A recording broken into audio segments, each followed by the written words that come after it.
Hello people, this is Eric Cobra, and this is Let's Play the Talos Principal Blind. Last time we investigated an island, and I also got some more complaints about the lack of volume.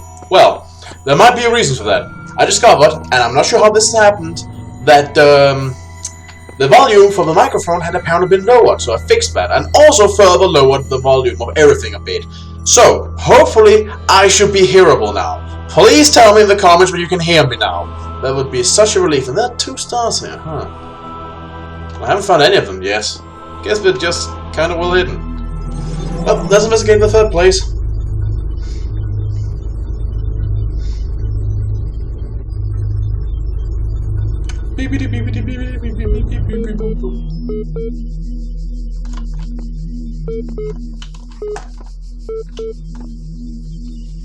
Once again, spectacular.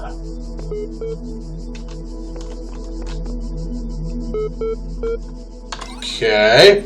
Part 2 of the certification program has now been generated. Part 2 has been designed to test the consistency of some of your outlier responses in the previous round. You've been presented with a series of statements. Please indicate your agreement when appropriate. Yeah, let's begin. 3, 2, 1. Since only animals can be persons, a machine could never be a person.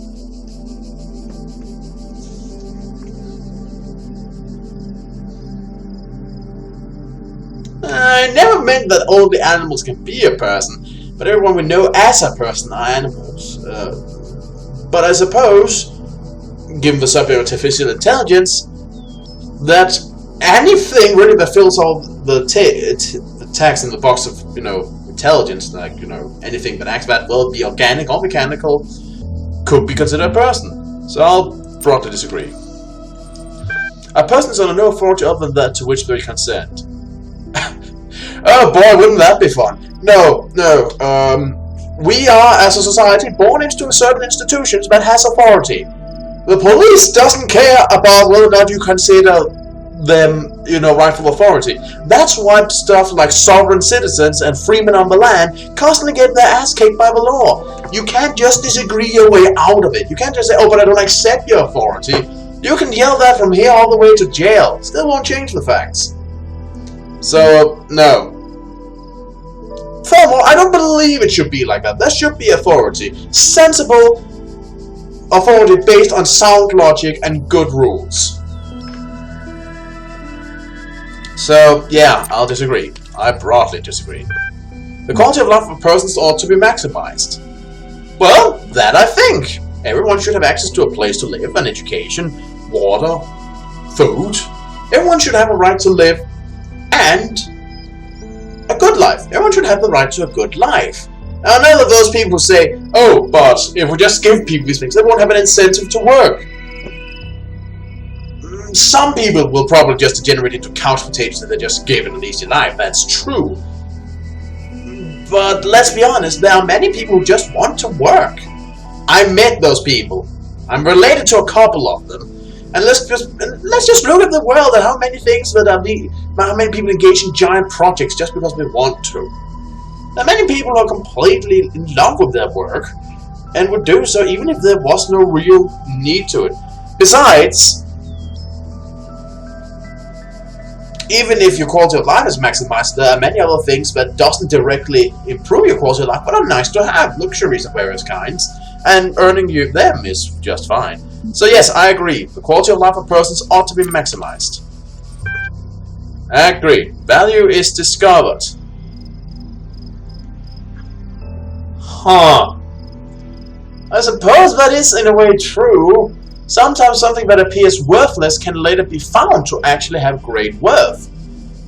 Certain things are worth things for different reasons, and sometimes we don't know it later. So yeah. Value is indeed discovered. Well, it can be discovered, I suppose. Value is many things, after all.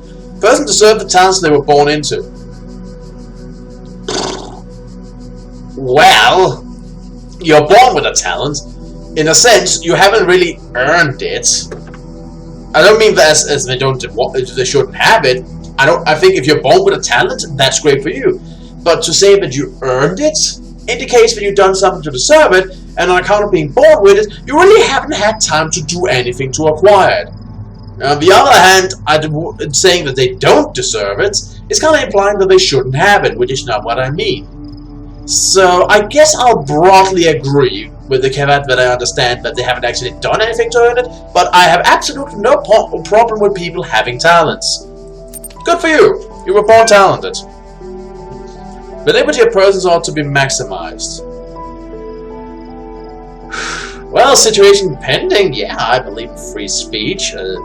I believe that you should be allowed to dress like you want, you should be able to worship or not worship as you please, and you should be able to bet anyone who gives an equal amount of consent. That is all of the consent. Don't bet somebody who's not giving their consent. Seriously, stop. Or who can't give consent. That's really the thing though. Your liberty should not be maximized to the point where it's interfering with others' liberty. But if we all agree that all persons' liberty should be maximized, then when they start pressing up against each other, that's when it should stop. Your personal liberty should never override another's. Of course, I understand that there are some caveats to that. For example, being locked up in a jail cell is probably an attack on your personal liberty to a sense, but it's completely legitimate if you set somebody's car on fire. So I'll broadly agree. Value is created. Oh, true. There is an inherent value in things that have been put a lot of work into. Heck, even something that hasn't been put a lot of work into can have value in some sense.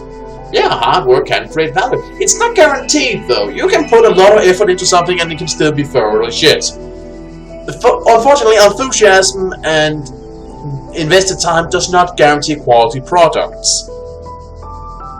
But even so, it may have some value. If nothing else, what you create can have value as an example of what not to fucking do.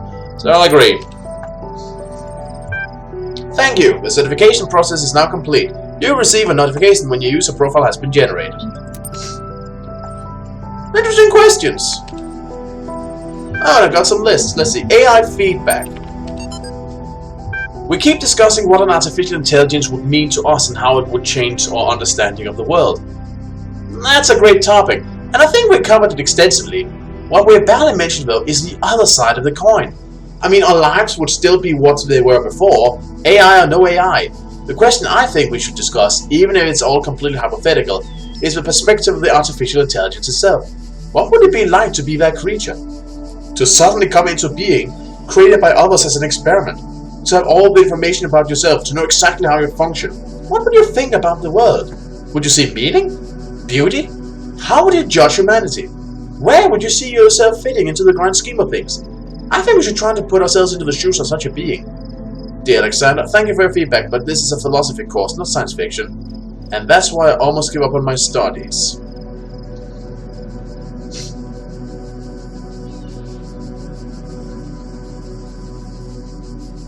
Yeah, that's a bit of a douchey response. Hypothetical scenarios from different perspectives is core in philosophy. The ability to put yourself in another man's shoe and try to walk in them is tantamount when it comes to understanding others' perspectives and ideas, which is what philosophy is all about. Imagining the philosophy of a creature that has completely different baseline statistics and premises from a human should be a fascinating topic of discourse for anyone who's interested in philosophy. Not be considered science fiction. That's just discouraging. Come on! Do better! Team leads. We are blessed to have so many people contributing to this project, but we've got to make sure everyone is on the same page. Please refer to the font people when... Okay.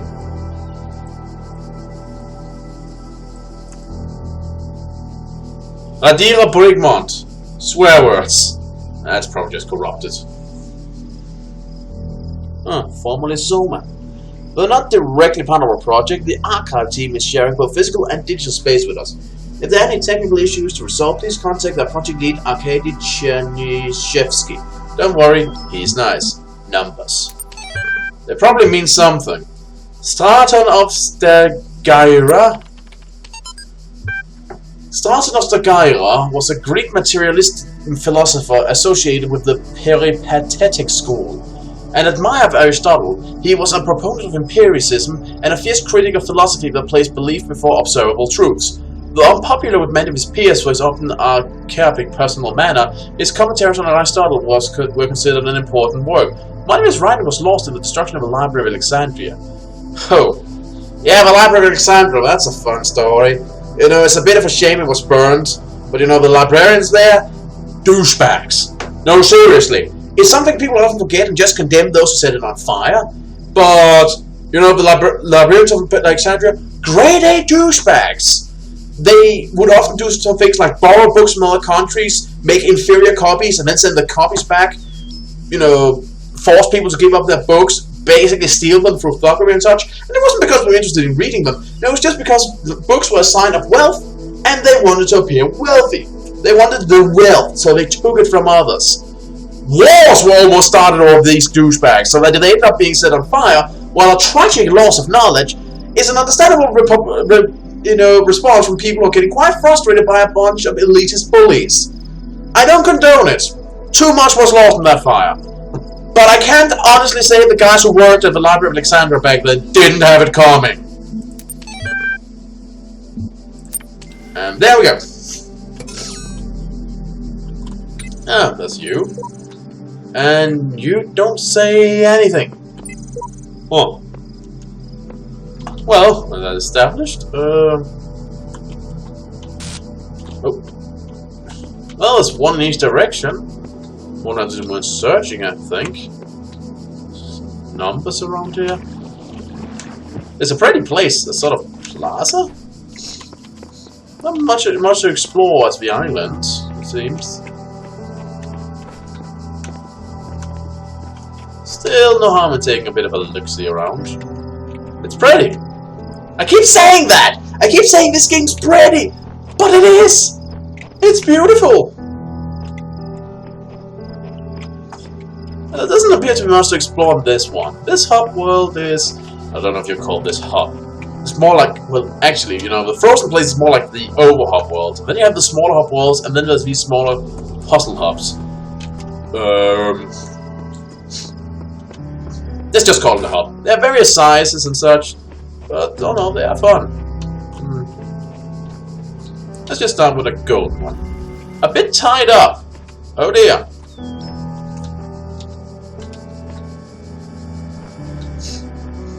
That is. Right, what resources do we have?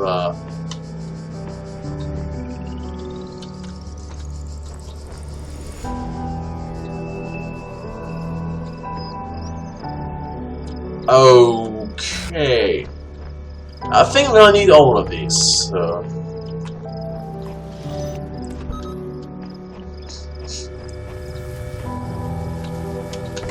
Let's take this now. Okay, I'm already formulating an idea. So if I put this here, then both of those are now in stasis. And that means when I take this thing will come over here and blow up the thingy. Taking out both of them! Peace through explosions. The question is if I'll need to bring all of these through.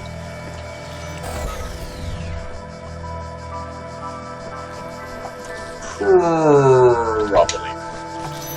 Let's just assume as much. I mean, I have 3. This one.